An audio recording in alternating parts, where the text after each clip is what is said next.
പ്രിയ വിദ്യാർത്ഥികളെ, first year computer ആപ്ലിക്കേഷന്റെ ആദ്യത്തെ ചാപ്റ്ററായ ഫണ്ടമെന്റൽസ് ഓഫ് കമ്പ്യൂട്ടറിന്റെ 9ാമത്തെ വീഡിയോ ക്ലാസ്സിലേക്ക് നിങ്ങൾക്ക് എല്ലാവർക്കും സ്വാഗതം.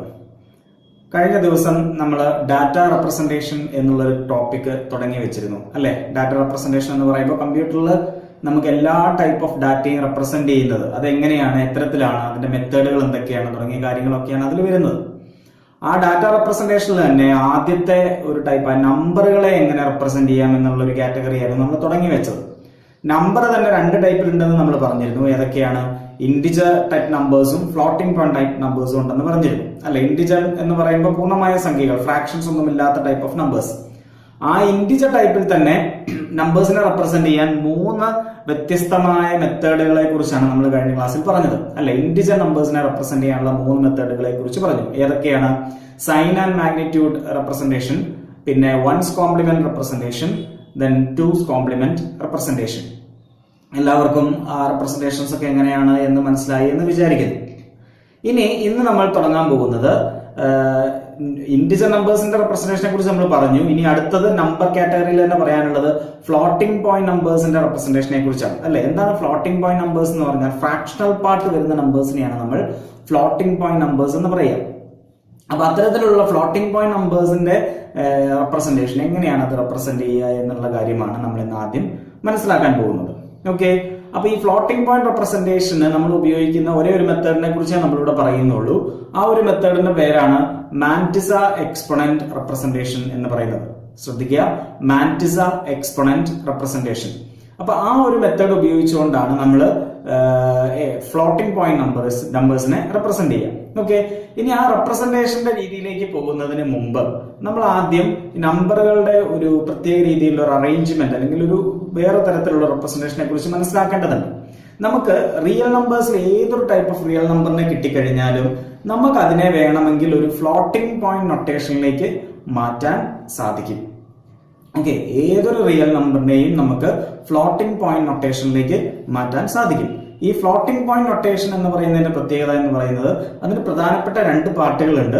അതാണ് ഒന്ന് മാന്റിസ എന്ന് പറഞ്ഞ പാർട്ടും ഒന്ന് എക്സ്പൊണന്റ് എന്ന് പറഞ്ഞ പാർട്ടും. അപ്പൊ ഈ ഫ്ലോട്ടിംഗ് പോയിന്റ് നൊട്ടേഷൻ ഉപയോഗിച്ചിട്ടാണ് നമ്മൾ മാന്റിസ എക്സ്പൊണന്റ് റെപ്രസെന്റേഷൻ നടത്തുക. കാരണം ഫ്ലോട്ടിംഗ് പോയിന്റ് നൊട്ടേഷനിലാണ് ഒരു മാന്റിസ പാർട്ട് ഉണ്ട്, ഒരു എക്സ്പൊണന്റ് പാർട്ട് ഉണ്ട്. ഇതിനെ രണ്ടിനെയും റെപ്രസെന്റ് ചെയ്യാൻ വേണ്ടിയിട്ടുള്ള ഒരു മെത്തേഡാണ് മാന്റിസ എക്സ്പൊണന്റ് റെപ്രസെന്റേഷൻ എന്ന് പറയുന്നത്. എന്തുകൊണ്ട്? അപ്പൊ ആദ്യം നമുക്ക് ഫ്ലോട്ടിംഗ് പോയിന്റ് നൊട്ടേഷൻ എങ്ങനെയാണ് എന്നുള്ളതൊന്ന് മനസ്സിലാക്കാം. അതായത് നമുക്ക് കിട്ടുന്ന ഏതൊരു റിയൽ നമ്പറിനും അതിന്റെ ഇന്റിജർ പാർട്ട് ഇല്ലാതെ, അതായത് ഒരു ഫ്രാക്ഷണൽ സംഖ്യ എടുക്കുകയാണെന്നുണ്ടെങ്കിൽ 2 ഭാഗം ഉണ്ടാവും അല്ലെ. എന്നാൽ ഒരു പോയിന്റ് ഉണ്ടാവും, പോയിന്റിന്റെ ഇടതുഭാഗത്തേക്ക് നമ്പേഴ്സ് ഉണ്ടാവും, വലതുഭാഗത്തേക്ക് നമ്പേഴ്സ് ഉണ്ടാവും അല്ലെ. ഇടതുഭാഗത്തുള്ള നമ്പേഴ്സ് ആണ് അതിന്റെ ഇന്റിജർ നമ്പേഴ്സ് എന്ന്, ഇന്റിജർ പാർട്ട് എന്ന് പറയുന്നത്. പോയിന്റിന് ശേഷമുള്ളതാണ് അതിന്റെ ഫ്രാക്ഷണൽ പാർട്ട് എന്ന് നമ്മൾ പറയാം. അപ്പൊ ഇങ്ങനെ കിട്ടുന്ന ഏതൊരു നമ്പറിന്റെയും ഇന്റിജർ പാർട്ട് ഇല്ലാതെ ഫ്രാക്ഷണൽ പാർട്ടിൽ മാത്രം വരുന്ന ഒരു രീതിയിലേക്ക് ആ റെപ്രസെന്റേഷനെ കൊണ്ടുവരിക എന്നുള്ളതാണ് ഫ്ലോട്ടിംഗ് പോയിന്റ് റെപ്രസെന്റേഷൻ എന്ന് പറയുന്നത്. അതെങ്ങനെയാണ് എന്ന് നോക്കാം. ആദ്യം ഒരു എക്സാമ്പിൾ എടുക്കുക. ഞാൻ ഇവിടെ എടുക്കുന്നത് 25.45 എന്നുള്ള ഒരു നമ്പറാണ്. ശ്രദ്ധിക്കുക, 25.45. അപ്പം ഇതിന് 2 പാർട്ട് ഉണ്ട്. ഒരു ഇന്റിജർ പാർട്ട് ഉണ്ട്, അതാണ് 25 എന്ന് പറയുന്നത്. ഫ്രാക്ഷണൽ പാർട്ട് ഉണ്ട്, അതാണ് പോയിന്റിന് ശേഷമുള്ള 45 എന്ന് പറയുന്നത്. ഓക്കെ, ഇതിനെ ഞാൻ ഒരു ഫ്ലോട്ടിംഗ് പോയിന്റ് നൊട്ടേഷനിലേക്ക് മാറ്റുമ്പോൾ അത് എങ്ങനെയാണ് എഴുതുന്നതെന്ന് ചോദിച്ചാൽ 0.2545 അങ്ങനെ എഴുതാം. 0.2545 അങ്ങനെ എഴുതിയാൽ അത് 25.45 ആവുമോ? ഇല്ല. പകരം അതിനെ 25.45 ആക്കാൻ വേണ്ടി ഏതെങ്കിലും ഒരു വാല്യൂനെ കൊണ്ട് അതിനെ മൾട്ടിപ്ലൈ ചെയ്യണം അല്ലേ. ഏത് വാല്യൂനെ കൊണ്ടാണ് മൾട്ടിപ്ലൈ ചെയ്യേണ്ടത്? 100 കൊണ്ട് മൾട്ടിപ്ലൈ ചെയ്താൽ അതെന്തായി? 0.2545നെ 100 കൊണ്ട് മൾട്ടിപ്ലൈ ചെയ്താൽ നമുക്ക് 25.45 എന്നാവും അല്ലെ. അപ്പൊ ഈ 25.45നെ ഞാൻ 0.2545 എന്ന് എഴുതുന്നു. എന്നിട്ട് ഇൻറ്റു 100 എന്നാണ് കൊടുക്കേണ്ടത്. അപ്പൊ ഈ 100 എന്ന് കൊടുക്കുന്നതിനെ ഞാൻ ചുമ്മാ 100 എന്ന് കൊടുക്കാതെ എന്ത് ചെയ്യും? ഇതൊരു ഡെസിമൽ നമ്പർ സിസ്റ്റം ഒക്കെയാണ്. അപ്പൊ അതുകൊണ്ട് 10ന്റെ പവർ ആയിട്ട് ഞാൻ എഴുതും. അതാണ് ഒരു 10ന്റെ ഒരു എക്സ്പൊണൻഷ്യൽ ഫോം ആയിട്ട് ഞാൻ എഴുതും. അതായത് 10 സ്ക്വയർ എന്ന് എഴുതും. 100 എന്ന് പറഞ്ഞാൽ 10 സ്ക്വയർ ആണല്ലോ അല്ലെ. 10 എന്ന് പറഞ്ഞാൽ 10⁻1 ആണ്. 1 എന്ന് പറഞ്ഞാൽ 10⁻0 ആണ്. 1000 എന്ന് പറഞ്ഞാൽ 10⁻3 ആണ്. ഇതൊക്കെ നമുക്ക് അറിയാവുന്ന കാര്യമാണ്. അപ്പം 100 എന്നുള്ളതിന് എനിക്ക് 10 സ്ക്വയർ എന്ന് എഴുതാൻ സാധിക്കും. അതായത് 0.2545 ഇൻറ്റു 10 സ്ക്വയർ. ഇങ്ങനെ എഴുതിയാലും ഇതിന്റെ ശരിയായ വാല്യൂ എന്താണ് 25.45 എന്ന് തന്നെയാണ്. ഇതിനെ ഞാൻ ഈ രീതിയിൽ റെപ്രസെന്റ് ചെയ്യുന്നു എന്ന് മാത്രം. ക്ലിയർ? ഓക്കെ. അപ്പൊ ഈ രീതിയിൽ ഏതൊരു റിയൽ നമ്പറിനെയും എനിക്ക് മാറ്റി എഴുതാൻ സാധിക്കും. എക്സാമ്പിളുകൾ ചിലത് ശ്രദ്ധിക്കുക. ഞാനിപ്പോ 5 എന്ന് പറഞ്ഞ ഒരു റിയൽ നമ്പർ, അവിടെ ഫ്രാക്ഷൻ പാർട്ട് ഒന്നും ഇൻഡിജർ പാർട്ട് മാത്രമേ ഉള്ളൂ. ഇതിനെ എങ്ങനെ ഒരു ഫ്ലോട്ടിംഗ് പോയിന്റ് നമ്പർ ആയിട്ട് എനിക്ക് എഴുതാൻ സാധിക്കും? 0.5 into 10⁻1 അല്ലെ? 0.5നെ 10 കൊണ്ട് മൾട്ടിപ്ലൈ ചെയ്താൽ എനിക്ക് എന്ത് കിട്ടി? 5 എന്ന് കിട്ടി. 10നെ ഞാൻ 10⁻1 എന്ന് റെപ്രസെന്റ് ചെയ്യുന്നു. അപ്പൊ 0.5 into 10⁻1 എന്ന് എഴുതി. ഓക്കെ. ഇനി അടുത്തത് ഞാൻ പറയാൻ പോകുന്നത് 425.8 എന്നുള്ള സംഖ്യ. ഇതിനെ എനിക്ക് എങ്ങനെ റെപ്രസെന്റ് ചെയ്യാൻ സാധിക്കും? 0.4258 into 10⁻3. അതായത് ഇവിടെ 3 ഡിജിറ്റ്സ് ഉണ്ടായിരുന്നു പോയിന്റിന്റെ ഇപ്പുറം. അതുകൊണ്ട് എനിക്ക് 1000 കൊണ്ട് ഗുണിക്കണം 10⁻3. ക്ലിയർ? അതായത് പോയിന്റിന്റെ ഇപ്പുറത്തേക്ക് ഇൻഡിജർ പാർട്ടിൽ എത്ര ഡിജിറ്റ്സ് ഉണ്ടോ അപ്പൊ 10ന്റെ പവർ അത്രയായിരിക്കും. 25 പോയിന്റ് എന്ന് പറഞ്ഞപ്പോൾ 25 2 ഡിജിറ്റ്സ് ഉണ്ടായിരുന്നു. അതുകൊണ്ട് 10 സ്ക്വയർ ആയി. 5 എന്ന് പറഞ്ഞപ്പോൾ പോയിന്റിന്റെ ഇപ്പുറത്ത് 5 മാത്രമേ ഉള്ളൂ. അപ്പൊ ഒറ്റ ഡിജിറ്റേ ഉള്ളൂ. അപ്പൊ 10⁻1 ആയി. 428 എന്ന് പറഞ്ഞപ്പോൾ 425 എന്ന് പറഞ്ഞപ്പോൾ 3 ഡിജിറ്റ് ഉണ്ട്. 425 3 ഡിജിറ്റ് ഉണ്ട്. ഈ 3 ഡിജിറ്റ് എന്ന് പറയുമ്പോൾ 10⁻3 എന്നുള്ള രീതിയിൽ ഞാൻ എഴുതി. ഓക്കെ, മനസ്സിലായോ? ഇനി വേറൊരു എക്സാമ്പിൾ എടുക്കുക. 0.753 ആണ് ഞാൻ എഴുതുന്നതെങ്കിൽ ഇത് ഓൾറെഡി ഒരു ഫ്രാക്ഷൻ പാർട്ട് മാത്രമുള്ള ഒരു നമ്പറാണ്. ഇതിനകത്ത് ഇൻഡിജർ പാർട്ട് ഇല്ല. അപ്പൊ എനിക്ക് എങ്ങനെ എഴുതാം? ഇതിനെ 1 കൊണ്ട് മൾട്ടിപ്ലൈ ചെയ്താൽ ആ നമ്പറിനെ എപ്പോഴും 1 എന്നുള്ളതിനെ 10ന്റെ പവർ ആക്കി എനിക്ക് എങ്ങനെ എഴുതാം? 10⁻0 എന്ന് എഴുതാം. അപ്പം 0.753 into 10⁻0 എന്ന് വേണം അതിലെനിക്ക് എഴുതാം. ക്ലിയർ? ഇനി വേറെ നമ്പർ എടുക്കുക.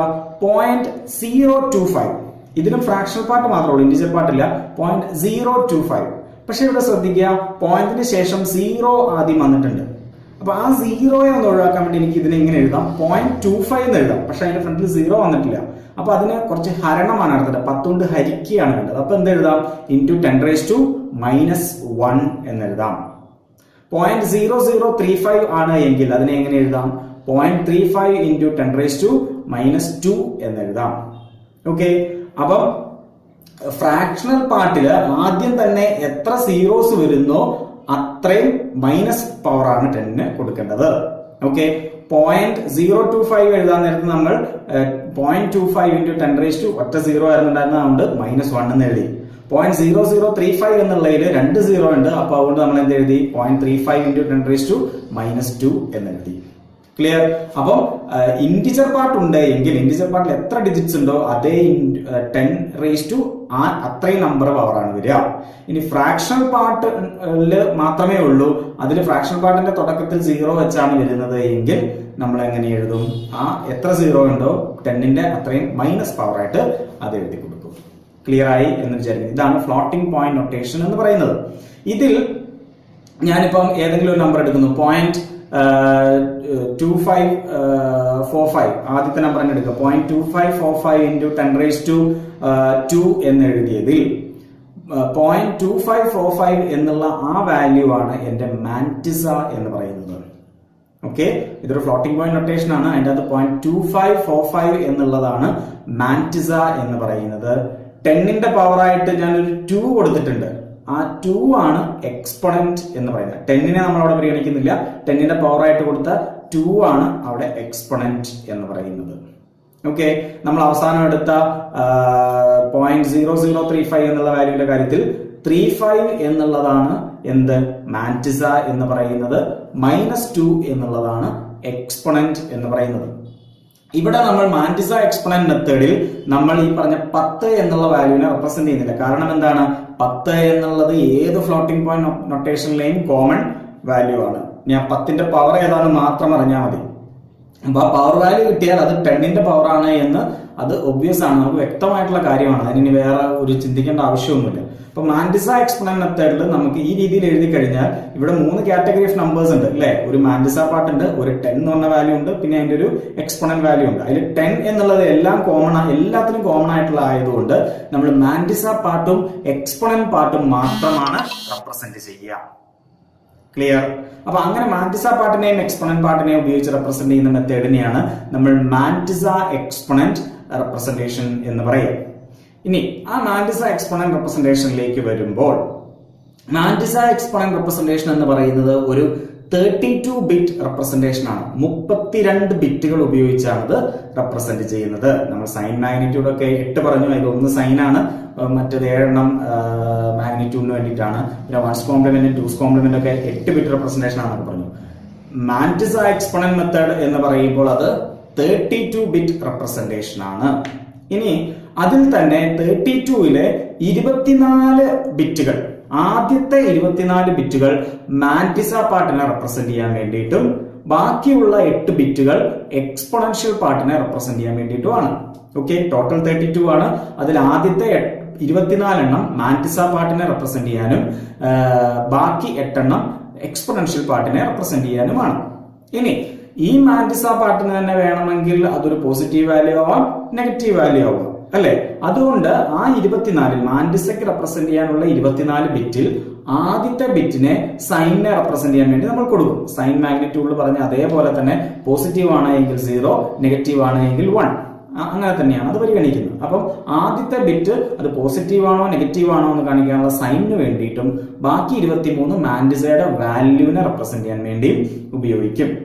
ഇനി എക്സ്പോണൻഷ്യലിന് വേണ്ടി 8 ബിറ്റ് ഉണ്ടല്ലോ, അതിൽ ആദ്യത്തെ ബിറ്റ് എക്സ്പോണൻഷ്യൽ പോസിറ്റീവ് ആണോ നെഗറ്റീവ് ആണോ എന്നുള്ള കാര്യം, അല്ലെ? 10 പോസിറ്റീവ് വാല്യൂ വരാം, 10 നെഗറ്റീവ് വാല്യൂവും വരാം. അതുകൊണ്ട് അത് പോസിറ്റീവ് ആണോ നെഗറ്റീവ് ആണോ, 0 എന്നുള്ളത് പോസിറ്റീവ് ആയിട്ടും 1 എന്നുള്ളത് നെഗറ്റീവ് വാല്യൂവിന് വേണ്ടിയും റെപ്രസെന്റ് ചെയ്യാൻ ഉപയോഗിക്കുക. 8-ൽ ആദ്യത്തത് സൈനിന് വേണ്ടിയും ബാക്കി 7 എക്സ്പോണൻഷ്യൽ പാർട്ടിന് വേണ്ടിയിട്ടുമാണ് ഉപയോഗിക്കുക. അപ്പൊ നിങ്ങൾക്ക് ഇവിടെ ഇമേജിൽ കാണാം, മാന്റിസ എക്സ്പോണന്റ് മെത്തേഡിന്റെ ഒരു ഇമേജ് ആണ്. 32 ബിറ്റിന്റെ ഒരു കംപ്ലീറ്റ് റെപ്രസെന്റേഷൻ. അതിൽ 24 എന്ന് പറയുന്ന മാന്റിസ പാർട്ട്, 8 എന്ന് പറയുന്നത് എക്സ്പോണൻഷ്യൽ പാർട്ട്. 24-ലെ ഏറ്റവും ആദ്യത്തേത് സൈനിന് വേണ്ടി, ബാക്കി 23 മാന്റിസ വാല്യൂവിന് വേണ്ടി. എക്സ്പോണൻഷ്യലെ 8 ബിറ്റ് ഉള്ളതിൽ ആദ്യത്തേത് സൈനിന് വേണ്ടി, ബാക്കി 7 എക്സ്പോണൻഷ്യൽ വാല്യൂവിന് വേണ്ടിയിട്ടുമാണ് വെക്കുക. അപ്പൊ ഈ രീതിയിലുള്ള ഒരു റെപ്രസെന്റേഷൻ ആണ് മാന്റിസ എക്സ്പോണന്റ് റെപ്രസെന്റേഷൻ എന്ന് പറയുന്നത്. ഈ റെപ്രസെന്റേഷന്റെ പ്രത്യേകത എന്താണെന്ന് വെച്ചാൽ വലിയ വാല്യൂസിനെ ഒക്കെ റെപ്രസെന്റ് ചെയ്യണം. 23 ബിറ്റ് വരെയൊക്കെ നമുക്ക് മാന്റിസ പാർട്ട് റെപ്രസെന്റ് ചെയ്യാൻ വേണ്ടി കിട്ടുന്നുണ്ട്. അതുകൊണ്ട് തന്നെ വളരെ വലിയ നമ്പേഴ്സിനെ വരെയൊക്കെ റെപ്രസെന്റ് ചെയ്യാൻ ഈ മാന്റിസ എക്സ്പോണന്റ് മെത്തേഡ് ഉപയോഗിച്ച് നമുക്ക് സാധിക്കും. അത് ഒരു ഫ്രാക്ഷൻ ഇല്ലാത്ത ഇന്റിജർ നമ്പർ കിട്ടിയാൽ പോലും നമുക്കതിനെ ഫ്ലോട്ടിംഗ് പോയിന്റ് നൊട്ടേഷനിലേക്ക് മാറ്റാൻ സാധിക്കും, നമ്മൾ ആദ്യം കാണിച്ചതുപോലെ. അങ്ങനെ മാറ്റിക്കൊണ്ട് അതിനെ ഒരു വലിയ സംഖ്യയാണെങ്കിൽ ആ രീതിയിലേക്ക് മാറ്റിക്കൊണ്ട് നമുക്ക് മാന്റിസ എക്സ്പോണന്റ് മെത്തേഡ് ഉപയോഗിച്ച് അതിനെ റെപ്രസെന്റ് ചെയ്യാൻ സാധിക്കും. അപ്പൊ നമ്മൾ ഇന്റിജർ നമ്പർ എന്ന് പറഞ്ഞ sign magnitude 1's complement 2's കോംപ്ലിമെന്റിലൊക്കെ റെപ്രസെന്റ് ചെയ്യാൻ പറ്റുന്നതിന് ഒരു പരിധി ഉണ്ടായിരുന്നു. അതിന് മുകളിലേക്ക് വരുന്ന നമ്പേഴ്സിനൊക്കെ റെപ്രസെന്റ് ചെയ്യാൻ നമുക്ക് ഈ മാന്റിസ എക്സ്പോണന്റ് മെത്തേഡ് കൊണ്ട് സാധിക്കും എന്നുള്ളതാണ് ഇതിന്റെ ഏറ്റവും വലിയൊരു അഡ്വാൻറ്റേജ് എന്ന് പറയുന്നത്. ക്ലിയർ ആയി എന്ന് വിചാരിക്കുന്നു. അപ്പൊ നമ്മൾ ഡാറ്റ റെപ്രസെന്റേഷനിലെ നമ്പർ റെപ്രസെന്റേഷനെ കുറിച്ചാണ് ആദ്യം പറഞ്ഞത്. 2 ടൈപ്സ് ഓഫ് നമ്പേഴ്സ് ഉണ്ട്, ഇന്റിജറും ഫ്ലോട്ടിംഗ് പോയിന്റും. ഇന്റിജറിന് 3 ടൈപ്പുകൾ പറഞ്ഞു, sign magnitude, 1's complement, 2's complement. Floating പോയിന്റിന് വേണ്ടിയിട്ട് ഒരു മെത്തേഡാണ് പറഞ്ഞത്, മാന്റിസ എക്സ്പോണന്റ് മെത്തേഡ്. ഓക്കെ, അത്രയാണ് നമ്പർ റെപ്രസെന്റേഷൻ. ഇനി ഡാറ്റ റെപ്രസെന്റേഷനിൽ തന്നെ വേറൊരു കാറ്റഗറിയാണ് ക്യാരക്ടർ റെപ്രസെന്റേഷൻസ്. അതായത് നമ്മൾ കീബോർഡിൽ നിന്ന് ടൈപ്പ് ചെയ്യുന്ന ആൽഫബറ്റ്സ് ആവാം, മറ്റ് സിംബലുകളാവാം, അത്തരം ക്യാരക്ടറുകളെയൊക്കെ എങ്ങനെ റെപ്രസെന്റ് ചെയ്യാം. ഇപ്പൊ നമ്പറുകളുടെ കാര്യത്തിൽ നമുക്ക് ഏകദേശം ഒരു ഐഡിയ ഇങ്ങനെയൊക്കെ റെപ്രസെന്റ് ചെയ്യാം എന്നുള്ളത് കിട്ടി. ഇനി മറ്റ് ABCD അല്ലെങ്കിൽ ക്വസ്റ്റ്യൻ മാർക്ക്, ഹൈഫൺ, സ്ലാഷ്, @ തുടങ്ങിയ പല ടൈപ്പ് ഓഫ് സിംബലുകളുണ്ട്. ഇത്തരം സിംബലുകളെയും ആൽഫബറ്റ്സിനെയൊക്കെ എങ്ങനെ റെപ്രസെന്റ് ചെയ്യും എന്നുള്ളതും വളരെ പ്രധാനപ്പെട്ട ഒരു കാര്യമാണ്. അപ്പൊ അത്തരത്തിലുള്ള ക്യാരക്ടറുകളെ റെപ്രസെന്റ് ചെയ്യാൻ വേണ്ടി നമ്മൾ എന്തൊക്കെ മെത്തേഡുകളാണ് ഉപയോഗിക്കുന്നത് എന്നുള്ളതാണ് അടുത്ത് പറയാൻ പോകുന്നത്. ഓക്കെ, ശ്രദ്ധിക്കുക. പലപ്പോഴും എക്സാമിനൊക്കെ ചോദിക്കുന്ന ഈ ഒരു ഭാഗത്ത് നിന്ന് ഏതെങ്കിലും ഒരു രീതിയിലൊക്കെ ഒരു ക്വസ്റ്റ്യൻ ഒക്കെ ഉണ്ടാവാറുണ്ട്. ഒന്ന് ശ്രദ്ധിക്കുക. ക്യാരക്ടർ റെപ്രസെന്റേഷനിൽ നമ്മൾ ആദ്യം പഠിക്കുന്നത് ആദ്യത്തെ ഒരു ടൈപ്പ് ഓഫ് റെപ്രസെന്റേഷൻ ആണ് ആസ്കി എന്ന് പറയുന്നത്. ASCII, ആസ്കി എന്നാണ് അത് പ്രൊനൗൺസ് ചെയ്യുന്നത്. ഓക്കെ, ആസ്കി എന്നുള്ള ഒരു ക്യാരക്ടർ റെപ്രസെന്റേഷൻ. അതിന്റെ ഫുൾ ഫോം എന്ന് പറയുന്നത് American standard code for information interchange. American standard code for information interchange. ഇത് അമേരിക്കയിലാണ് ആദ്യം ഡെവലപ്പ് ചെയ്തത്. അവരുടെ ഗവൺമെന്റ് ആണ് ആദ്യം അത് ഉപയോഗിക്കാനൊക്കെ തുടങ്ങിയത്. പിന്നെ അത് വേൾഡ് വൈഡ് ആയിട്ട് ആക്സെപ്റ്റ് ചെയ്യപ്പെട്ട ഒരു ക്യാരക്ടർ കോഡിംഗ് റെപ്രസെന്റേഷൻ ആണ്. നമ്മളൊക്കെ ഇപ്പം നല്ല രീതിയിൽ പലയിടത്തും ഉപയോഗിക്കുന്ന, മറ്റുമായിട്ടൊക്കെ റീപ്ലേസ് ആയിട്ടുണ്ട്, എന്നാൽ പോലും ഒരു കാലത്ത് ഏറ്റവും നല്ല രീതിയിൽ കോഡിങ്ങിന് വേണ്ടി ഉപയോഗിച്ചുകൊണ്ടിരുന്ന, ക്യാരക്ടർ കോഡിങ്ങിന് വേണ്ടി ഉപയോഗിച്ചുകൊണ്ടിരുന്ന ഒരു മെത്തേഡാണ് ആസ്കി എന്ന് പറയുന്നത്. ഓക്കെ, ഇത് ഒരു 7 ബിറ്റ് റെപ്രസെന്റേഷൻ ആണ്. ശ്രദ്ധിക്കുക, 7 ബിറ്റ് റെപ്രസെന്റേഷൻ ആണ്. 7 ബിറ്റ് റെപ്രസെന്റേഷൻ എന്ന് പറയുമ്പോൾ നമുക്ക് 128 ക്യാരക്ടേഴ്സിനെ വരെ റെപ്രസെന്റ് ചെയ്യാൻ സാധിക്കും. കീബോർഡിൽ എത്ര ക്യാരക്ടേഴ്സ് ഉണ്ട്? നമുക്ക് കീബോർഡാണ് പ്രധാനമായിട്ടും ഇത്തരത്തിലുള്ള ക്യാരക്ടേഴ്സ് ഒക്കെ ഇൻപുട്ട് ചെയ്യാൻ വേണ്ടി നമ്മൾ പ്രധാനമായിട്ട് ഉപയോഗിക്കുന്ന ഇൻപുട്ട് ഡിവൈസ് അല്ലെ. ഈ കീബോർഡിൽ ഒരു 100-105 കീസ് വരെ ഉള്ളൂ അല്ലെ. അതിൽ തന്നെ ചിലതൊക്കെ റിപ്പീറ്റ് ചെയ്യുന്നതാണ്, നമ്പേഴ്സ് റിപ്പീറ്റ് ചെയ്യുന്നുണ്ട്, ചില കീസ് ഒക്കെ റിപ്പീറ്റ് ചെയ്യുന്നുണ്ട്. എന്നിരുന്നാൽ പോലും എല്ലാം കൂടെ കൂട്ടുമ്പോൾ ഒരു 100-105 കീസ് വരെയൊക്കെ വരുന്നുള്ളൂ. അപ്പം 128 ക്യാരക്ടേഴ്സിനെ വരെ റെപ്രസെന്റ് ചെയ്യാന്ന് പറയുമ്പോൾ ആസ്കി നമ്മുടെ കമ്പ്യൂട്ടറിനെ സംബന്ധിച്ചിടത്തോളം വളരെ നല്ല ഒരു കോഡിംഗ് മെത്തേഡ് തന്നെയാണ്. അപ്പൊ എന്തുവാട്ടെ, അപ്പൊ ആസ്കി എന്ന് പറയുന്നത് ഒരു 7-bit റെപ്രസെന്റേഷൻ ആണ്. 128 ക്യാരക്ടേഴ്സിനെ വരെ റെപ്രസെന്റ് ചെയ്യാൻ സാധിക്കും. ആസ്കി എന്ന് പറഞ്ഞാൽ നമ്മൾ കീബോർഡിൽ നിന്നും ടൈപ്പ് ചെയ്യുന്ന ഏതൊരു ക്യാരക്ടറിനും കറസ്പോണ്ടിങ് ആയിട്ട് ഒരു ഇന്റിജർ വാല്യൂ ഉണ്ടാകും. ശ്രദ്ധിക്കുക, കീബോർഡിൽ നിന്നും ടൈപ്പ് ചെയ്യുന്ന ഏതൊരു കീക്കും കറസ്പോണ്ടിങ് ആയിട്ട് ഒരു ഇന്റിജർ നമ്പർ അസൈൻ ചെയ്തിട്ടുണ്ട്. ക്യാപിറ്റൽ എക്ക് വേണ്ടി 65, ക്യാപിറ്റൽ ബിക്ക് വേണ്ടി 66, അങ്ങനെ പോകും. ഇനി അത് സ്മോൾ എ ആണ് എങ്കിൽ 96, 97, അങ്ങനെ എ ബി അങ്ങനെയുള്ളത് 96, 97 അങ്ങനെ പോകും. പിന്നെ 0 മുതൽ 9 വരെയുള്ള ഡിജിറ്റ്സിന് 48, 49 എന്ന് പറഞ്ഞ് അങ്ങനെ 01 അല്ല കേട്ടോ. ആസ്കി വാല്യൂവിൽ 0 എന്ന് പറയുന്നത് നമ്പറിലെ 0 അല്ല. നമ്പർ 0 എന്ന് പറഞ്ഞാൽ അതിന്റെ കറസ്പോണ്ടിങ് ആസ്കി എന്ന് പറയുന്നത് 48 ഒക്കെയാണ്. എന്റർ കീ പ്രസ് ചെയ്യുമ്പോൾ അത് 13 എന്ന് പറഞ്ഞ ആസ്കി വാല്യൂ ആണ് വരിക. അങ്ങനെ ഓരോ വാല്യൂവിനും കീബോർഡിൽ നിന്ന് പ്രസ് ചെയ്യാവുന്ന ഓരോ കീക്കും കറസ്പോണ്ടിങ് ആയിട്ട് ഒരു ആസ്കി വാല്യൂ സെറ്റ് ചെയ്ത് വെച്ചിട്ടുണ്ട്.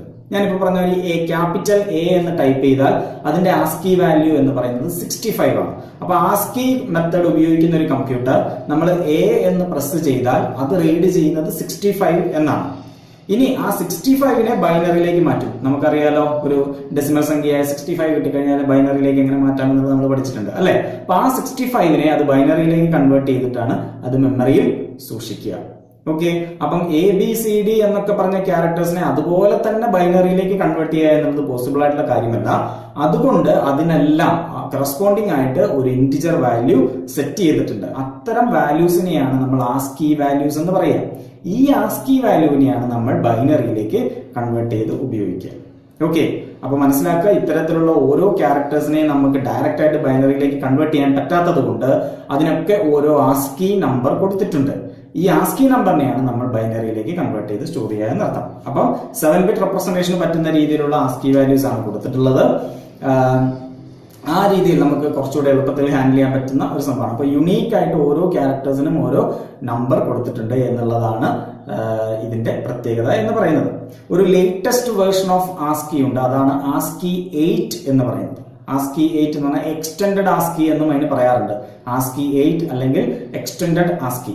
അതിന്റെ ഒരു പ്രത്യേകത എന്താണെന്ന് ചോദിച്ചാൽ അതൊരു 8-bit റെപ്രസെന്റേഷൻ ആണ്. ആസ്കിയുടെ തന്നെ ഒരു 8-bit റെപ്രസെന്റേഷൻ ആണ്. അപ്പൊ 256 ക്യാരക്ടേഴ്സ് വരെ റെപ്രസെന്റ് ചെയ്യാൻ പറ്റുന്ന ഒരു ആസ്കി വാല്യൂ. അപ്പം നമ്മളുള്ള കുറച്ച് ഇംഗ്ലീഷ് മാത്രമല്ലാതെ കീബോർഡിൽ തന്നെ ഇപ്പം പല ലാംഗ്വേജുകളെ റെപ്രസെന്റ് ചെയ്യാൻ പറ്റുന്ന രീതിയിലൊക്കെ റെപ്രസെന്റേഷൻ വരുന്നുണ്ട് അല്ലെ. കീബോർഡ് സാധാരണ കീബോർഡ് ഉപയോഗിച്ച് മറ്റ് ലാംഗ്വേജുകളൊക്കെ ടൈപ്പ് ചെയ്യാൻ പറ്റുന്നത്. അപ്പൊ അങ്ങനെ വരുമ്പോൾ 256 ക്യാരക്ടേഴ്സ് വരെയൊക്കെ റെപ്രസെന്റ് ചെയ്യാൻ പറ്റുന്ന രീതിയിൽ ഉപയോഗിക്കാൻ പറ്റുന്നതാണ് എക്സ്റ്റെൻഡഡ് ആസ്കി എന്ന് പറഞ്ഞ ആസ്കി 8 എന്ന് പറയുന്നത്. അപ്പൊ ആസ്കി എന്താണ് എന്ന് മനസ്സിലായി എന്ന് വിചാരിക്കുന്നു. ഇനി രണ്ടാമത്തെ ഒരു ടൈപ്പ് കോഡഡ് റെപ്രസെന്റേഷൻ മെത്തേഡ് ആണ് എപ്സിഡിക് എന്ന് പറയുന്നത്. EBCDIC, എപ്സിഡിക് എന്ന് പറയുന്നത്. ഇതിന്റെ എക്സ്പാൻഷൻ എന്ന് പറയുന്നത് extended binary coded decimal interchange code എന്നാണ്. ഓക്കെ, എപ്സിഡിക് എന്ന് പറയുന്നത്. ഈ എപ്സിഡിക്കും ഒരു 8-bit റെപ്രസെന്റേഷൻ ആണ്. അതായത് 256 ക്യാരക്ടേഴ്സിനെ വരെ റെപ്രസെന്റ് ചെയ്യാൻ പറ്റുന്ന ഒരു കോഡിംഗ് പാറ്റേൺ ആണ് എപ്സിഡിക് എന്ന് പറയുന്നത്. 8-bit റെപ്രസെന്റേഷൻ ആണ്. ഇത് ഡെവലപ്പ് ചെയ്തത് IBM എന്ന് പറഞ്ഞ കമ്പനിയാണ്. നിങ്ങൾ പലരും കേട്ടിട്ടുണ്ടാവും IBM എന്ന് പറഞ്ഞ കമ്പനിയെ കുറിച്ച്. അപ്പൊ IBM എന്നുള്ള കമ്പനിയാണ് ഇത് ഡെവലപ്പ് ചെയ്തത്. ഇന്റർനാഷണൽ ബിസിനസ് മെഷീൻ, അതാണ് IBMന്റെ ഫുൾ ഫോം. പല എക്സാമിൽ ചോദിച്ചിട്ടുണ്ട് എപ്സിഡിക് ഡെവലപ്പ് ചെയ്തത് ആരാണ് എന്നുള്ളത്. അപ്പൊ ഓർത്തിരിക്കുന്നത് നല്ലതാണ്. അപ്പൊ IBM എന്നുള്ള കമ്പനിയാണ് ഇത് ഡെവലപ്പ് ചെയ്തത്. ഇത് ഞാൻ പറഞ്ഞു 8-bit റെപ്രസെന്റേഷൻ ആണ്. ഈ എപ്സിഡിക്കും ആസ്കിയും ഒക്കെ ഏകദേശം ഒരേപോലെ തന്നെ പ്രവർത്തിക്കുന്ന ഒരു സംഭവം തന്നെയാണ്. അതിന് കറസ്പോണ്ടിങ് ആയിട്ടുള്ള ഒരു കോഡ് ഉണ്ടാവും, അതിനെ ബൈനറിയിലേക്ക് മാറ്റുകയാണ് ചെയ്യുന്നത്. ഇനിയിപ്പോ നിങ്ങൾ എപ്സിഡിക് ഉപയോഗിക്കുന്ന ഒരു കമ്പ്യൂട്ടറിൽ ആസ്കി ഫോമാറ്റിലുള്ള ഒരു വാല്യൂ വന്നു കഴിഞ്ഞാൽ എന്ത് ചെയ്യണം? ഈ ആസ്കി ഫോമാറ്റിലുള്ള വാല്യൂവിനെ എപ്സിഡിക് ഫോമാറ്റിന് മനസ്സിലാവുന്ന രീതിയിലേക്ക് കൺവേർട്ട് ചെയ്യണം. തിരിച്ചാണെങ്കിലും അങ്ങനെ ചെയ്താൽ നമുക്കതിനെ ഒരേ സിസ്റ്റത്തിൽ തന്നെ ഉപയോഗിക്കാനൊക്കെ സാധിക്കും. അപ്പം IBM ഡെവലപ്പ് ചെയ്ത ഒരു കോഡ് മെത്തേഡാണ് അല്ലെങ്കിൽ ക്യാരക്ടർ കോഡിംഗ് മെത്തേഡാണ് എപ്സിഡിക് എന്ന് പറയുന്നത്. ഓക്കെ, ഇനി അടുത്ത മൂന്നാമത്തെ ഒരു ടൈപ്പ് ക്യാരക്ടർ കോഡിംഗ് മെത്തേഡാണ് ഇസ്കി എന്ന് പറയുന്നത്. ISCII. ഇത് പ്രത്യേകിച്ച് ഒന്നുമില്ല, ആസ്കിയുടെ തന്നെ ഒരു ഇന്ത്യൻ വേർഷൻ ആണ്. ആസ്കി എന്ന് പറയുന്നത് American standard code for information interchange ആയിരുന്നെങ്കിൽ ഇസ്കി എന്ന് പറയുന്നത് Indian standard code for information interchange എന്നാണ്. Indian standard script for information interchange എന്ന് ഉപയോഗിക്കാറുണ്ട്. Standard code for information interchange എന്നുള്ളതിന് പകരം Indian scripted code for information interchange എന്നും പറയാറുണ്ട്. പക്ഷേ standard code for information interchange ആണ് കൂടുതൽ ഉപയോഗിക്കുന്ന ഒരു പേര് എന്ന് മാത്രം. ഓക്കെ, അപ്പം ഇസ്കി എന്ന് പറയുന്നത് ഇതൊരു 8-bit റെപ്രസെന്റേഷൻ ആണ്. ഇത് പ്രധാനമായിട്ടും ഇന്ത്യയിലുള്ള ലാംഗ്വേജുകൾക്ക് പ്രാധാന്യം കൊടുത്തുകൊണ്ട് ക്രിയേറ്റ് ചെയ്തിട്ടുള്ള ഒരു കോഡിംഗ് മെത്തേഡാണ്. ഓക്കെ, ഇന്ത്യയിലുള്ള പ്രധാനപ്പെട്ട ഭാഷകളെയൊക്കെ കമ്പ്യൂട്ടറിൽ റെപ്രസെന്റ് ചെയ്യാൻ സഹായിക്കുന്ന തരത്തിൽ ഡെവലപ്പ് ചെയ്തിട്ടുള്ള ഒരു കോഡിംഗ് മെത്തേഡാണ് ഇസ്കി എന്ന് പറയുന്നത്. ഞാൻ പറഞ്ഞ ഇതൊരു 8-bit റെപ്രസെന്റേഷൻ ആണ്. ഇത് ആദ്യം ഡെവലപ്പ് ചെയ്തത് ഒരു നമ്മുടെ ഡിപ്പാർട്ട്മെന്റ് ഓഫ് ഇലക്ട്രോണിക്സിന്റെ കീഴിലുള്ള ഒരു കമ്മിറ്റിയാണ്. അവർ 86-88 കാലഘട്ടത്തിൽ അവർ ഡെവലപ്പ് ചെയ്തതാണ് ഈ ഇസ്കി എന്ന് പറഞ്ഞ കോൺസെപ്റ്റ്.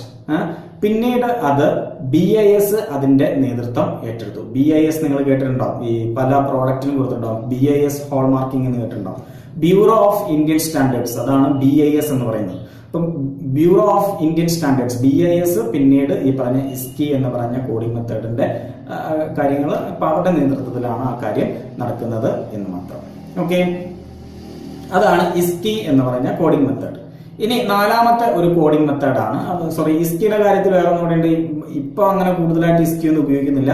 യൂണിക്കോഡ് എന്നൊക്കെ നാലാമത് പഠിക്കാനുള്ള ഒരു മെത്തേഡാണ്. ആ മെത്തേഡാണ് ഇസ്കിക്ക് പകരമായിട്ട് പലയിടത്തും ഉപയോഗിക്കുന്നത്. ഓക്കെ, ഇനി നാലാമത്തെ ഒരു കോഡിംഗ് മെത്തേഡാണ് യൂണിക്കോഡ് എന്ന് പറയുന്നത്. UNICODE, അതിന് എക്സ്പാൻഷൻ ഒന്നുമില്ല, അത് തന്നെയാണ് പേര്, യൂണിക്കോഡ് എന്നുള്ളൊരു പേര്. ഇത് യൂണിവേഴ്സലി ആക്സെപ്റ്റബിൾ ആയിട്ടുള്ള ഒരു കോഡിംഗ് മെത്തേഡാണ് യൂണിക്കോഡ് എന്ന് പറയുന്നത്. ലോകത്തിലെ ഓൾമോസ്റ്റ് എല്ലാ ടൈപ്പ് ഓഫ് ഭാഷകളെയും കോഡ് ചെയ്യാൻ പറ്റുന്ന രീതിയിൽ, കൈകാര്യം ചെയ്യാൻ പറ്റുന്ന രീതിയിലുള്ള ഒരു കോഡിംഗ് സിസ്റ്റമാണ്, കോഡിംഗ് റെപ്രസെന്റേഷൻ സിസ്റ്റമാണ് എന്തെന്ന് പറയുന്നത് യൂണിക്കോഡ് എന്ന് പറയുന്നത്. വളരെ എഫിഷ്യന്റ് ആണ്, യൂണിവേഴ്സലി ഉപയോഗിക്കാൻ ആക്സെപ്റ്റബിൾ ആയിട്ടുള്ള എഫിഷ്യന്റ് ആയിട്ടുള്ള ഒരു കോഡിംഗ് സ്കീം തന്നെയാണ് യൂണിക്കോഡ് എന്ന് പറയുന്നത്. ഇത് 16 ബിറ്റ് റെപ്രസെന്റേഷൻ ആണ്. 7 8 എന്നല്ല, 16 ബിറ്റ് റെപ്രസെന്റേഷൻ ആണ്.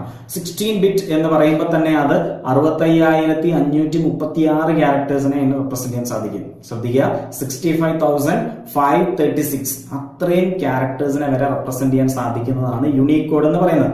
ഇപ്പൊ ലോകത്തിൽ പല രാജ്യങ്ങളായിട്ട് ഉപയോഗിക്കുന്ന വിവിധതരം പ്രാദേശിക ഭാഷകൾ, പ്രാദേശിക നമ്മൾ കമ്പ്യൂട്ടർ റിലേറ്റഡ് ആയിട്ട് ഉപയോഗിക്കുന്ന, കമ്പ്യൂട്ടറിലൊക്കെ ടൈപ്പ് ചെയ്യാൻ വേണ്ടി ഉപയോഗിക്കുന്ന ഇപ്പൊ അവൈലബിൾ ആയിട്ടുള്ള എല്ലാ പ്രാദേശിക ഭാഷകളെയും റെപ്രസെന്റ് ചെയ്യാൻ ഈ യൂണിക്കോഡ് കൊണ്ട് സാധിക്കും. കാരണം 65,536 ക്യാരക്ടേഴ്സിനെ റെപ്രസെന്റ് ചെയ്യാൻ സാധിക്കും.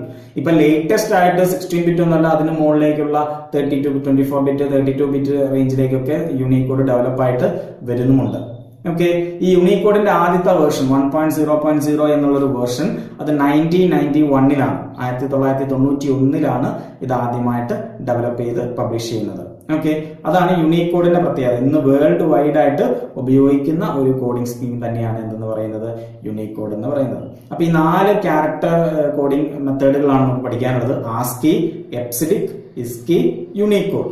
ഇതിൽ ആസ്കി എന്നുള്ളത് ഏറ്റവും ആദ്യം പ്രചാരം നേടിയതും നമ്മുടെ കമ്പ്യൂട്ടറിലൊക്കെ ഏറ്റവും കോമൺ ആയിട്ട് ഉപയോഗിക്കുന്നതുമാണ്. നമ്മുടെ സാധാ കമ്പ്യൂട്ടറിലൊക്കെ സാധാരണ ഇംഗ്ലീഷ് ലാംഗ്വേജ് ഒക്കെ തന്നെയാണ് നമ്മൾ കോമൺ ആയിട്ട് ഉപയോഗിക്കുന്നത്, അല്ലെ? അപ്പൊ അതുകൊണ്ട് തന്നെ ആസ്കിയാണ് അവിടെ ഏറ്റവും കോമൺ ആയിട്ട് ഉപയോഗിക്കുന്നത്. ആ രീതിയിൽ തന്നെ ഏറ്റവും ആദ്യം വന്ന കോഡിംഗ് സ്കീം എന്ന നിലയിലും ആസ്കി വളരെ ഇമ്പോർട്ടന്റ് ആണ്. പിന്നെ ഇപ്പൊ വേൾഡ് വൈഡ് ആയിട്ട് ഉപയോഗിക്കുന്ന ഒരു കോഡിംഗ് സിസ്റ്റം എന്നുള്ള രീതിയിൽ എന്താണ് യൂണിക്കോഡ് നമ്മൾ എന്തായാലും മനസ്സിലാക്കേണ്ടതുണ്ട്. പിന്നെ ഇസ്കി എന്ന് പറയുന്നത് നമ്മുടെ ഇന്ത്യയുടെ ഒരു പ്രോഡക്റ്റ് ആയതുകൊണ്ട് ഇസ്കി നമ്മൾ മനസ്സിലാക്കണം. പിന്നെ ഒന്നും കൂടെ ഉള്ളൂ, അത് എപ്സിഡിക് ആണ്. പലപ്പോഴും എപ്സിഡിക്കിൽ നിന്നാണ് ക്വസ്റ്റ്യൻ വരാറും എന്നുള്ളതാണ് വേറെ അതിന്റെ ഒരു പ്രത്യേകത എന്ന് പറയുന്നത്. എന്തു ആയിക്കോട്ടെ, ഏതായാലും 4 നമ്മൾ മനസ്സിലാക്കി വെക്കണം. കുറച്ച് കാര്യങ്ങളേ ഉള്ളൂ. അതിന്റെ എത്ര ബിറ്റ് റെപ്രസെന്റേഷൻ ആണ്, അത് ഡെവലപ്പ് ചെയ്തത് ആരാണ്, അങ്ങനെയുള്ള തുടങ്ങിയുള്ള ബേസിക് ആയിട്ടുള്ള കുറച്ച് കാര്യങ്ങൾ, അതിന്റെ ഫുൾ ഫോം, അങ്ങനെയുള്ള കാര്യങ്ങളൊക്കെ ഒന്ന് ഓർത്തിരിക്കുന്നത് നല്ലതാണ്. ഓക്കെ, അപ്പൊ ക്യാരക്ടർ റെപ്രസെന്റേഷന് വേണ്ടിയിട്ട് 4 മെത്തേഡുകളാണുള്ളത്: ആസ്കി, എപ്സിഡിക്, ഇസ്കി, യൂണിക്കോഡ്. എല്ലാവർക്കും മനസ്സിലായെന്ന് വിചാരിക്കുന്നു. ഇനി ഒരു അവസാനത്തെ ഒരു ടൈപ്പ് ഓഫ് റെപ്രസെന്റേഷൻ ആണ് നമുക്ക് ഓഡിയോ, വീഡിയോ, ഇമേജ് തുടങ്ങിയ കാര്യങ്ങളൊക്കെ എങ്ങനെ റെപ്രസെന്റ് ചെയ്യാം എന്നുള്ളത്. ഓഡിയോ, വീഡിയോ, ഇമേജ് തുടങ്ങിയ മൾട്ടിമീഡിയ റിലേറ്റഡ് ആയിട്ടുള്ള കണ്ടന്റുകളെയൊക്കെ എങ്ങനെ റെപ്രസെന്റ് ചെയ്യാം എന്നുള്ളത്. ഇത്തരം കണ്ടന്റുകളുടെ ഒക്കെ ഒരു പ്രത്യേകത എന്ന് പറയുന്നത് അതിനൊക്കെ വിവിധ തരത്തിലുള്ള ഫോർമാറ്റുകൾ അവൈലബിൾ ആണ്. ഇമേജ് തന്നെ ഒറ്റ ഫോർമാറ്റ് അല്ല, പല ഫോർമാറ്റിൽ അവൈലബിൾ ആണ് അല്ലെ. മ്യൂസിക് ഓഡിയോ എന്ന് പറയുന്നത് പല ഫോർമാറ്റിൽ നമുക്ക് സ്റ്റോർ ചെയ്യാം, വീഡിയോ എന്ന് പറയുന്നത് പല ഫോർമാറ്റിൽ സ്റ്റോർ ചെയ്യാം. എന്താണ് ഈ ഫോർമാറ്റ് എന്ന് പറയുന്നത്? അതിന്റെ ആ ഒരു ടൈപ്പിനെ, ആ ഒരു പ്രത്യേകതയാണ് അത് സൂചിപ്പിക്കുന്നത് അല്ലെ. ആ ഒരു ഫോർമാറ്റിൽ അതിന്റെ ആ ഒരു പ്രത്യേകതകൾ ഫോളോ ചെയ്തുകൊണ്ടാണ് അതിന്റെ ഫോർമാറ്റ് നമ്മൾ ചെക്ക് ചെയ്യുന്നത്. അപ്പം ഏത് ഫോർമാറ്റ് ആണ് എന്നുള്ളത് ഒരു ഫയൽ കണ്ടാൽ നമുക്ക് എങ്ങനെയാണ് മനസ്സിലാവുക? ഫയലിന്റെ പേര്, അതിനുശേഷം ഡോട്ട് എന്നുള്ള, അതിനുശേഷം അതിന്റെ ഫോർമാറ്റ് ആക്കി വിട്ടിട്ടുണ്ടാവും. പിക്ചേഴ്സ് ഒക്കെയാണ് JPG, JPEG എന്ന് പറഞ്ഞ ഫോർമാറ്റ് ഉണ്ട് അല്ലെ. നമ്മളിപ്പോ ഫോട്ടോ ഒക്കെ സേവ് ചെയ്യുമ്പോൾ പേര് .jpeg എന്ന് കൊടുത്തിട്ടുണ്ടാവും അല്ലെ. മ്യൂസിക് ഒക്കെയാണ് .mp3, വീഡിയോ ഒക്കെ ആണെങ്കിൽ AVI അല്ലെങ്കിൽ MP4 തുടങ്ങിയ ഫോർമാറ്റുകളൊക്കെ കൊടുക്കാറുണ്ട്. അതൊക്കെ അതിനുവേണ്ടി ഡിസൈൻ ചെയ്തിട്ടുള്ള പ്രത്യേകതരം ഫോർമാറ്റുകളാണ്. അപ്പൊ ഇത്തരം ഫോർമാറ്റുകളുള്ള ഫയലുകളെ എങ്ങനെ നമുക്ക് കമ്പ്യൂട്ടറിനകത്ത് സ്റ്റോർ ചെയ്യാം എന്നുള്ളതാണ്. ഇത്തരം ഫയലുകളൊക്കെ സൈസ് കൂടിയ ഫയലുകൾ ആയതുകൊണ്ട് പ്രധാനമായിട്ടും അവയെ കംപ്രസ് ചെയ്തിട്ടാണ് സാധാരണ സ്റ്റോർ ചെയ്യാൻ ശ്രമിക്കാറ്. എല്ലാ ഫയലുകളും കംപ്രസ്ഡ് ആയിരിക്കണം നിർബന്ധമൊന്നുമില്ല, പക്ഷെ കഴിവതും അതിനെ ഒന്ന് കംപ്രസ് ചെയ്ത്, അതായത് സൈസ് കുറച്ചിട്ടാണ് സ്റ്റോർ ചെയ്യാൻ വേണ്ടി ശ്രമിക്കാറ്. ഇതിന്റെ കണ്ടന്റുകളെ നമ്മൾ എങ്ങനെയാണ് റെപ്രസെന്റ് ചെയ്യുന്നതെന്ന് ചോദിച്ചാൽ, സാധാരണ രീതിയിൽ നമുക്ക് രണ്ട് പാർട്ടുകൾ ഉണ്ടാവും. ഒരു ഹെഡർ പാർട്ടും ഉണ്ടാവും, ഒരു ഡാറ്റ പാർട്ടും ഉണ്ടാവും. ഈ പറഞ്ഞ മൾട്ടിമീഡിയ ഫയലിനൊക്കെ അങ്ങനെയാണ്. ഒരു ഹെഡർ പാർട്ട് ഉണ്ടാവും, ഒരു ഡാറ്റ പാർട്ട് ഉണ്ടാവും. ഹെഡർ പാർട്ട് എന്ന് പറഞ്ഞതിൽ ആ ഫയലിന്റെ പേര്, അതിന്റെ സൈസ് എത്രയാണ്, അതിന് ഏത് ഫോർമാറ്റ് ആണ് ഉപയോഗിച്ചിരിക്കുന്നത്, അത് മോഡിഫൈ ചെയ്തിരിക്കുന്ന ഡേറ്റ് എന്താണ് തുടങ്ങിയ കാര്യങ്ങളൊക്കെയാണ് ഹെഡർ പാർട്ടിൽ ഉണ്ടാവുക. ശ്രദ്ധിക്കുക, ഫയലിന്റെ പേര്, ഫയലിന്റെ സൈസ്, ഫയലിന്റെ ഫോർമാറ്റ് എന്താണ്, അത് മോഡിഫൈ ചെയ്ത് അല്ലെങ്കിൽ ക്രിയേറ്റ് ചെയ്ത് അങ്ങനെയുള്ള ഡേറ്റുകളൊക്കെ ഉണ്ടാവും. ആ ഡേറ്റുകൾ, അങ്ങനെയുള്ള ബേസിക് ഇൻഫർമേഷൻസ് ആണ് ഹെഡർ പാർട്ടിൽ ഉണ്ടാവുക. ഓക്കെ, അപ്പൊ അത് എന്താണ്, ടെക്സ്റ്റ് ഫോർമാറ്റിലായിരിക്കും. അതിനെ നമുക്ക് ഈ ക്യാരക്ടർ കോഡിംഗ് മെത്തേഡ് ഉപയോഗിച്ച് നമുക്ക് ബൈനറിയിലേക്കൊക്കെ മാറ്റാൻ വേണ്ടി സാധിക്കും. പിന്നെയുള്ളത് അതിന്റെ കണ്ടന്റ് ആണ്. ആ കണ്ടന്റുകളെ നമ്മൾ പ്രധാനമായിട്ടും പിക്സലിന്റെ എണ്ണത്തിനനുസരിച്ചാണ് ചെയ്യുക. എക്സാമ്പിൾ, നമ്മളൊരു പിക്ചർ ആണ് എടുക്കുന്നതെന്ന് വെക്കുക. 400 × 400 പിക്സൽ × 400 പിക്സൽ ആണെങ്കിൽ ടോട്ടൽ 1,60,000 പിക്സലുകളാണ് ഉണ്ടാവുക. ഈ ഓരോ പിക്സലിലെയും കണ്ടന്റ് ഓരോ രീതിയിലായിരിക്കും അല്ലെ. ഇപ്പൊ എക്സാമ്പിൾ, ഞാൻ ഒരു പിക്ചർ എടുക്കുകയാണെന്ന് വിചാരിക്കുക. ഒരു പിക്ചർ, അതില് ഒരു പിക്സലിന്റെ കളർ മഞ്ഞ കളറാണ് എങ്കിൽ അടുത്ത പിക്സൽ ചിലപ്പോൾ ചുമപ്പ് കളറായിരിക്കാം, ചിലപ്പോൾ അത് മഞ്ഞ കളർ തന്നെയായിരിക്കാം, ചിലപ്പോൾ ചുവന്ന കളറായിരിക്കാം, വേറെ കളറാവാം. അപ്പൊ അങ്ങനെ ഓരോ പിക്സലിലും വ്യത്യസ്തമായ ഇൻഫർമേഷൻസ് സ്റ്റോർ ചെയ്തിട്ടുണ്ടാവും. പക്ഷെ ഒറ്റ ഇൻഫർമേഷനേ ഉണ്ടാവുള്ളൂ അല്ലെ. ഒരു കളറിനെയാണ് സൂചിപ്പിക്കുന്നതെങ്കിൽ ആ ഒറ്റ കളറിനെയാണ് അത് റെപ്രസെന്റ് ചെയ്യുന്നത്. അപ്പൊ ആ ഒരു കളറിനെ അതിന്റെ പേര് ഉപയോഗിച്ച് അല്ലെങ്കിൽ അതിന്റെ ഒരു കോഡ് ഉണ്ടാവും, ഒരു ഹെക്സാഡെസിമൽ കോഡൊക്കെ പല കളറിലും കാര്യങ്ങൾക്കും കൊടുത്തിട്ടുണ്ടാവും. ആ കോഡ് ഉപയോഗിച്ച് അതിനെ നമുക്ക് റെപ്രസെന്റ് ചെയ്യാൻ സാധിക്കും. അപ്പോൾ മൊത്തത്തിലുള്ള ഒരു പിക്ചർ ആയിട്ടല്ല അതിനെ റെപ്രസെന്റ് ചെയ്യുക, പകരം അതിലുള്ള ഓരോ പിക്സലും ഓരോ വാല്യൂവിനെയാണ്, അതൊരു കളറാവാം എന്തുമായിക്കോട്ടെ, അങ്ങനെയുള്ള വാല്യൂവിനൊക്കെ കറസ്പോണ്ടിങ് ആയിട്ടുള്ള ഒരു ഹെക്സാഡെസിമൽ വാല്യൂ ഉണ്ടാവും. ആ വാല്യൂവിനെയാണ് നമ്മൾ ബൈനറിയിലേക്ക് കൺവേർട്ട് ചെയ്യുക. ഓക്കെ, ഇനി ഇതിനെ കംപ്രസ് ചെയ്യണമെന്നുണ്ടെങ്കിൽ എന്താണ് ചെയ്യാൻ ചോദിച്ചാൽ, സപ്പോസ് ഞാൻ എടുക്കുന്നത് 400 പിക്സൽ × 400 പിക്സൽ വരുന്ന ഒരു പിക്ചറാണ്. 400 × 400 പിക്സൽ റേറ്റ് ഉള്ള ഒരു പിക്ചറാണ് എടുക്കുന്നതെന്ന് വിചാരിക്കുക. ആ പിക്ചർ കംപ്ലീറ്റ് ബ്ലാക്ക് ആണ്, അത് ഫുള്ള് ബ്ലാക്ക് നിറത്തിലുള്ള ഒരു പിക്ചറാണ്. വേറെ കളറൊന്നും ആ പിക്ചറിൽ ഇല്ല എന്ന് വിചാരിക്കുക, വെറും ബ്ലാങ്ക് ആയിട്ടുള്ള ഒരു പിക്ചർ. ഓക്കെ, അപ്പൊ ഈ 400 × 400 എന്ന് പറയുമ്പോൾ 1,60,000 പിക്സലുകളായി. 400 × 400 എന്ന് പറയുന്നത് 400 റോസും 400 കോളം, അതാണ് 400 × 400 കൊണ്ട് ഉദ്ദേശിക്കുന്നത് കേട്ടോ. അപ്പം ടോട്ടൽ 1,60,000 പിക്സലുകളായി. ഈ 1,60,000 പിക്സലുകളും ഏത് വാല്യൂവിനെയാണ് റെപ്രസെന്റ് ചെയ്യുന്നത്? ബ്ലാക്ക് എന്നുള്ള കളറിനെയാണ്, വേറെ ഒരു കളറും ഇല്ല അല്ലെ. മറ്റു കളർ ഉണ്ടെങ്കിൽ ഓരോന്നിനെ റെപ്രസെന്റ് ചെയ്യാൻ. സപ്പോസ് നമ്മളിവിടെ എക്സാമ്പിൾ എടുക്കുന്നത് ബ്ലാക്ക് ആണെന്ന് വിചാരിക്കുക. ഓക്കെ, അപ്പം ഇതിനെ എങ്ങനെ കംപ്രസ് ചെയ്യുമെന്ന് ചോദിച്ചാൽ, പിക്സലിന്റെ കളർ ബ്ലാക്ക് എന്ന് കൊടുത്തു. ഓക്കെ, ബ്ലാക്കിന് ഒരു ഹെക്സാഡെസിമൽ കോഡ് ഉണ്ട്, അതുകൊണ്ട് അതിനെ ബൈനറിയിലേക്ക് കൺവേർട്ട് ചെയ്യാൻ ഒരു ബുദ്ധിമുട്ടുമില്ല. ഇനി ഈ ബ്ലാക്ക് എത്ര തവണ റിപ്പീറ്റ് ചെയ്യുന്നു? 1,60,000 എന്നുള്ള വാല്യൂവിനെ നമുക്ക് എന്ത് ചെയ്യാം?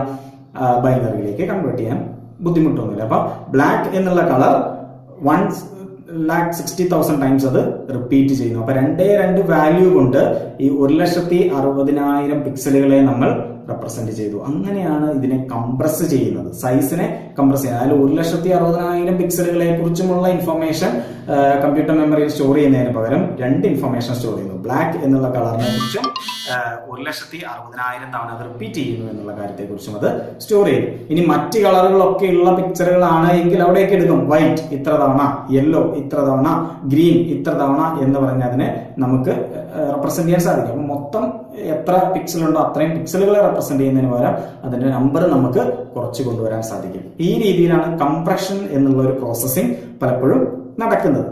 അപ്പൊ നമുക്ക് ഇത്തരം ഫയലുകളെയൊക്കെ ആ വലിയ സൈസ് തന്നെ സ്റ്റോർ ചെയ്യാതെ കംപ്രസ് ചെയ്തുകൊണ്ട് അതിന്റെ ഹെഡർ പാർട്ടിനെയുള്ള ടെക്സ്റ്റ് പാർട്ടിനെ നമുക്ക് കോഡഡ് മെത്തേഡ് ഉപയോഗിച്ച് സ്റ്റോർ ചെയ്യാം. ഇതിലുള്ള പിക്സൽ വാല്യൂസിനെ നമുക്ക് ഈ കോഡഡ് മെത്തേഡ് ഉപയോഗിച്ച് സ്റ്റോർ ചെയ്യാൻ സാധിക്കും. കംപ്രഷനും എങ്ങനെയാണ് എന്ന് മനസ്സിലായെന്ന് വിചാരിക്കും. ഇനി പ്രധാനപ്പെട്ട അതിന്റെ ഫോർമാറ്റുകളെ ജസ്റ്റ് ഒന്ന് പരിചയപ്പെടാം. ഇമേജ് ആണെങ്കിൽ നമ്മൾ പ്രധാനമായിട്ടും ഉപയോഗിക്കുന്ന ഫോർമാറ്റുകൾ ഏതൊക്കെയാണ്? JPEG എന്ന് പറഞ്ഞ ഫോർമാറ്റ് ഉപയോഗിക്കാറുണ്ട്, BMP എന്ന് പറഞ്ഞ ഫോർമാറ്റ് ഉപയോഗിക്കാറുണ്ട്, TIFF എന്ന് പറഞ്ഞ ഫോർമാറ്റ് ഉപയോഗിക്കാറുണ്ട്, GIF എന്ന് പറഞ്ഞ ഫോർമാറ്റ് ഉപയോഗിക്കാറുണ്ട്, PNG എന്ന് പറഞ്ഞ ഫോർമാറ്റ് ഉപയോഗിക്കാറുണ്ട്. ഇതൊക്കെ പ്രധാനപ്പെട്ട ഇമേജിന്റെ ഫോർമാറ്റുകളാണ്. ഏതൊക്കെയാണ്? JPG, BMP, TIFF, GIF, PNG തുടങ്ങിയതൊക്കെ ഇമേജിന്റെ ഫോർമാറ്റുകളാണ്. ഇനി ഓഡിയോ ഫയലുകൾ എടുക്കുകയാണ് എന്നുണ്ടെങ്കിൽ അതിൽ സാധാരണ ഉപയോഗിക്കുന്ന ഫോർമാറ്റുകൾ ഏതൊക്കെയാണ്? സാധാരണ ഉപയോഗിക്കുന്ന ഫോർമാറ്റുകളെ കുറിച്ചാണ് പറയുന്നത്, എല്ലാത്തിനെ കുറിച്ചൊന്നും പറയുന്നില്ല. ഏതൊക്കെയാണ് പ്രധാനപ്പെട്ട ഓഡിയോ ഫോർമാറ്റുകൾ?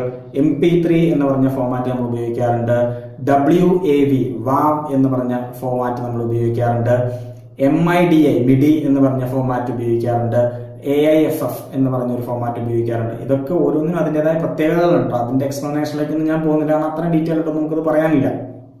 അതൊക്കെയാണ് പ്രധാനപ്പെട്ട ഓഡിയോ ഫോർമാറ്റുകൾ. ഇനി വീഡിയോയിലേക്ക് വരുവാണെങ്കിൽ നമ്മൾ പ്രധാനമായിട്ട് ഉപയോഗിക്കുന്ന ഏതൊക്കെയാ? AVI എന്ന് പറഞ്ഞ ഒരു ഫോർമാറ്റ് നമ്മൾ പ്രധാനമായിട്ട് ഉപയോഗിക്കാറുണ്ട്, WMV എന്ന് പറഞ്ഞ ഒരു ഫോർമാറ്റ് ഉപയോഗിക്കാറുണ്ട്, MP4 ഉപയോഗിക്കാറുണ്ട്, MP3യും ഉപയോഗിക്കാം. MP3 ഓഡിയോയുടെ എന്ന് പറയുമ്പോൾ പോലും വീഡിയോയ്ക്ക് വേണ്ടി ചില കാര്യങ്ങളൊക്കെ ഉപയോഗിക്കാറുണ്ട്.